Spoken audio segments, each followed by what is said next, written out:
कि माता पिता को अगर शास्त्रों का ज्ञान नहीं है, माता पिता स्वयं सत्संगी नहीं है, माता पिता स्वयं धर्म से नहीं चलते, माता पिता कभी भजन नहीं करते, अब वो बेटों का सुधार क्या करेंगे? माता पिता बालकहि बुलावे, उदर भरे सोई जतन सिखावे।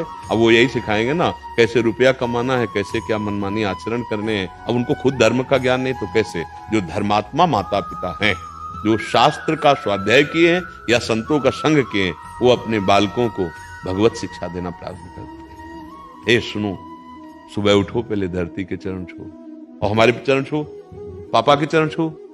बच्चे को शिक्षा दी जाती है और इसके बाद थोड़ी देर नाम जा, स्नान करके आ, नाम जप कर, संयम से रहने की शिक्षा, भगवत आचरण शिक्षा जो हमारे अंदर है वही हम सिखा सकते हैं ना। फिर वही बच्चे आगे जाकर के धर्मात्मा बनते हैं, वही भक्त बनते हैं, वही राष्ट्र भक्त बनते हैं। लेकिन आजकल हम बच्चों को कम दोष देते हैं, माता पिता को ज्यादा दोष देते हैं, क्योंकि आपकी सावधानियां खुद खत्म हो चुकी है।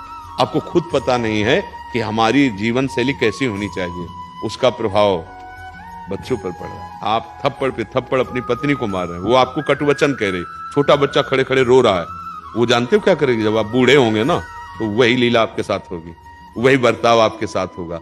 आजकल बहुत बड़ा विचित्र स्वरूप बनता चला जा रहा है कि बच्चे जवान माता पिता से पोषित होकर धन संपत्ति का अपहरण करके उनको निकाल देते हैं। बहुत श्रद्धा करी तो वृद्धाश्रम या अनाथालय में समर्पित कर देते हैं। कहीं न कहीं माता पिता की शिक्षा का ही उसको फल मिल रहा है।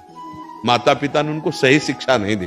पूरा हम बच्चों पर ही दोष नहीं मढ़ते हैं, जैसे हमारे आचरण होते हैं उसका प्रभाव हमारे बच्चों पर पड़ता है, पक्का कहते हैं। हम कई बार एकांतिक में भी कह चुके हैं, एक बहुत बड़ी नौटंकी सुल्ताना डाकू की देखी थी बचपन में। जब उसे अधिकारियों ने पकड़ा और फांसी की सजा दी गई तो उससे पूछा गया तुम्हारी अंतिम इच्छा क्या है? उसने कहा मेरी माँ से मिला दो।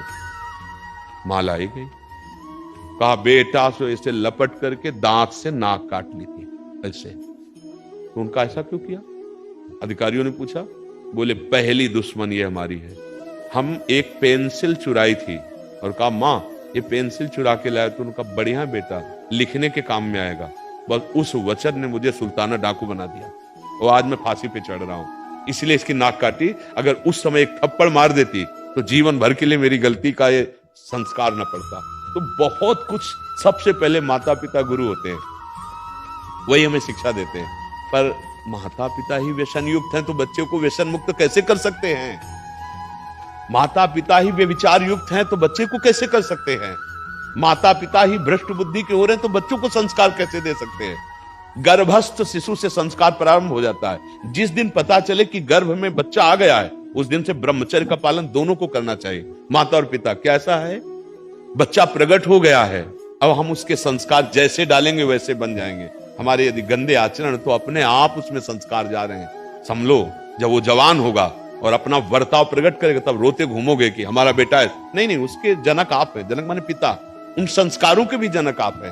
तो हमें लगता है कि बेटों से ज्यादा शिक्षा की जरूरत माता पिता को है। अगर वो सही आचरण करें तो अपने बेटों को सही आचरण सिखा सकते हैं। जब उनमें सही आचरण नहीं होगा तो कैसे सिखा पाएंगे? अब हमें बताइए क्यों? अच्छा, इसके बाद अपनी बेटी आवे तो सास कैसा बर्ताव करेगी, विचार करके देखो। और बहू के साथ कैसा बर्ताव करेंगे?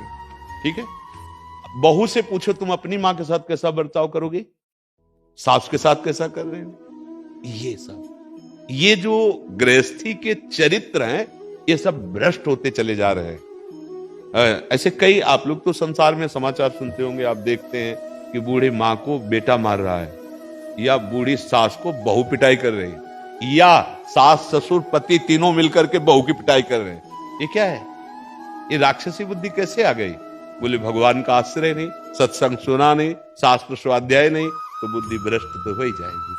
भगवान के आश्रय के बिना देवी हेसा गुणमयी मम माया दुरत्यया, ये दुरत्यय माया है। किसी भी तरह कितना भी कमा लो, शांति नहीं मिलने वाली, सुख नहीं मिलने वाला, कुछ भी भोग लो, भगवान का आश्रय ले लो, नाम जप करो। और बड़े बूढ़ों जो माता पिता परिवार, उनकी भगवान मानकर सेवा करो। सच्ची मानना, भगवान प्रसन्न हो जाएंगे। अपनी माँ में भगवान देखो, अपने पिता में भगवान देखो, बुजुर्गों में, बीमार में, पशु पक्षियों में ऐसे अगर ऐसी दया की भावना आ गई, भगवान प्रसन्न हो जाएंगे। पर हम लोग विपरीत दिशा की तरफ जा रहे हैं, भोले भाले पशुओं का वध करके उनको रांधते खाते हैं, बड़े आदमी बन। खूब रुपया है ना, मनमानी पैसे के बल पर व्यभिचार करते हैं, मनमानी व्यसन करते हैं। कर लो, 4 दिन है, इस खेती में जो बोओगे वही काटना पड़ेगा। बबूल बोओगे तो कांटा मिलेंगे, आम बोओगे तो मीठा रसदार फल मिलेगा। तो ये कर्म है, अवश्य में भोक्तव्यम कृतम कर्म शुभाशुभम। अगर हम किसी को भी समझाना चाहते तो पहले हमें समझना होगा। अगर हम केवल कोरा उपदेश करें प्रभु, यहां का जो तांडव होगा काम क्रोध का, वो 4 दिन के बाद बाहर आ जाएगा, अपने आप चल। उपदेश तभी लागू होते हैं जब स्वयं में वो स्थिति हो, स्वयं में वो आचरण हो। हम बच्चों को बनाना चाहें बहुत अच्छे और हमारे आचरण अच्छे नहीं तो नहीं बना सकते। एक बार किसी संत के पास एक माई अपने बालक को लाई। मैंने बहुत बार समझाया, बाबा ये गुड़ नहीं छोड़ता, गुड़ खाएगा तो इसके दांत में कीड़े पड़ जाएंगे, बाबा आप कह दो तो मान जाएगा। बाबा ने कहा 1 सप्ताह बाद आना। 1 सप्ताह बाद आए, उसको कहा बेटा तुम गुड़ मत खाया करो, गुड़ खाओगे पेट में कीड़ा हो जाएंगे, दांत में कीड़ा हो जाएंगे, ठीक है नहीं खाना। तो कहा जी बाबा। बोले बाबा 1 हफ्ता के बाद क्यों कहा, आप उसी दिन क्यों नहीं सब? बोले मैं गुड़ खाता था इसलिए। 1 हफ्ता हुए मैंने गुड़ छोड़ दिया तब उसको उपदेश। तो हम अगर किसी को सुधारना चाहते हैं तो हमें पहले सुधरना होगा। नहीं, आप लड़खड़ाते हुए शराब पीकर घर में घुसो और बेटा को सोचो कि वो व्यसन मुक्त हो, कदापि नहीं हो सकता। आप मनमानी दृश्य देखो, आप मनमानी आचरण करो और बेटे को चाहो कि साधुता, कदापि नहीं हो सकता। आपके आचरण का प्रभाव पड़ता है। समझ पा रहे हैं?